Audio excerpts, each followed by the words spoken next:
Oh my goodness, that's so interesting. So tell me, Dharmesh, how can Advaya help organizations using this framework? Good question, Scott.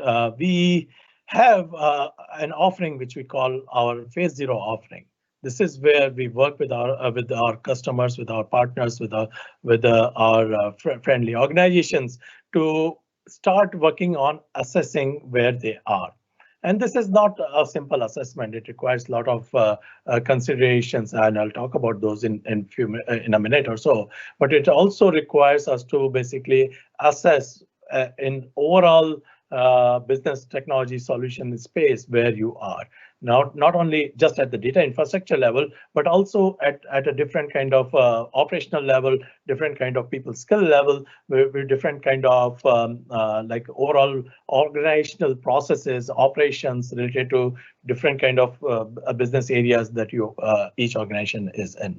So phase zero is basically that tailored consulting that we provide different organizations where we kind of assess where they want to be, where they are, and where they want to be.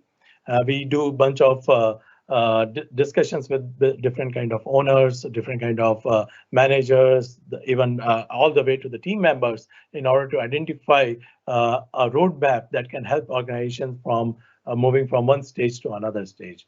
With each stage, as I mentioned earlier, we have a prescriptive guidance around going from one stage to another stage. So we kind of give those guidance and come up with a plan and help organization to go through that roadmap, go through, execute through that plan and achieve the desired state that they are looking for.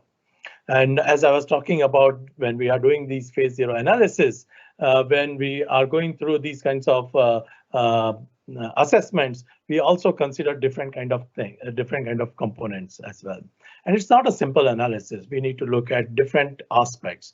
What kind of data formats each organization is using, each system is using, how is the organization organized? I mean, how much control IT has, how much of control IT wants to provide to the end users. We need to look at different kind of integration tools that are being used within the organization. It's not a simple, I mean, different kind of size, complexity, different kind of app universe exist within each organization. So we need to bring in together. We need to think about like how we are going to bring them together, how we are going to fill in the gaps when those things are coming together. And as we are working on those things, we need to start thinking about how we mature and how the current organization people spaces, what kind of skill sets team has and what kind of skill set team needs to develop. So there are different kind of consideration, not only within the data infrastructure, but between the overall operational support system that an organization has, and they need to go through all of these kind of components. And these are just starting points. I mean, this is just a sample of things that an organization needs to consider, but these kind of framework and these kinds of materials that we have created over the past 10 to 20 years of our experience working in this field kind of helps organization take that step easily and quickly. So you're going into analytics and data models. Can you go into a little more detail, please? Absolutely, Scott. So as we are going into different kind of analysis, I mean, I want to define different analysis that people use. I want to define and kind of set the taxonomy straight over here. So different kind of analysis that come into picture. One, the foremost is ad hoc analysis.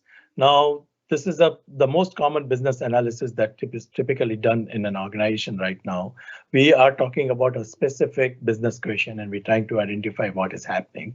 We do usually create a kind of a statistical model, analytical report, and other type of data summary that we create in order to create this ad hoc analysis. Typically, analysts who perform this kind of analysis are answering one specific question that has come. They create one model, they kind of reiterate it, they kind of come up with the iterations of things in order to answer that question. Different kind of solutions that they kind of end up using, different SQL engines or Hadoop-based engines or things like that they can use in order to perform this kind of ad hoc analysis. Then comes in machine learning, which is kind of an analysis which is performed by data scientists. And this is a different breed of people who kind of focuses around how different kind of learning algorithms or machine learning algorithms that can be applied within the data models, within the data structures that are available within an organization. How can they discover implicit patterns out of those data? Whereas SQL engines form the foundation for the ad hoc analysis, machine language or machine learning kind of applies statistical heuristics, statistical techniques and kind of train models to come up with kind of uh, uh, development over development to create prediction, to kind of come up with a kind of a better understanding of how the data is flowing, kind of thing. And that takes us to the deep learning kind of analysis, which is kind of a very specialized and deeper version of machine learning.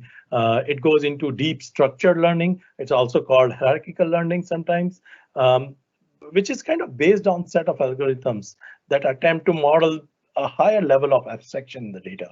One example is Google's TensorFlow, which has gained a lot of traction when it comes to a deep learning and the big data analytics space.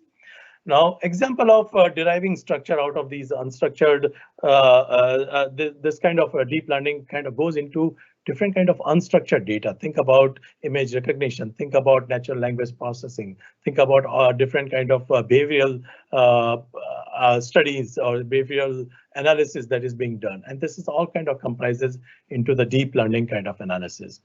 All of these things require a reliable pipeline for data cleansing and driving dashboard. So a very important aspect of data of these kind of analysis is this data pipeline, and that is where the infrastructure comes in, which involves plumbing of the data. So whether it is getting data from structured setup, like your data repositories and things like those, or whether the data is coming from websites, mobile applications, different kind of ad hoc data, unstructured data, all of these things coming in, how we are massaging it, how we are kind of combining it, how we are collecting them together, and in order to create the model or an infrastructure which kind of gives a mechanism for providing different kind of analysis. So that's where we will go deeper into. In order to do these kinds of analysis, we need to think about different kind of data models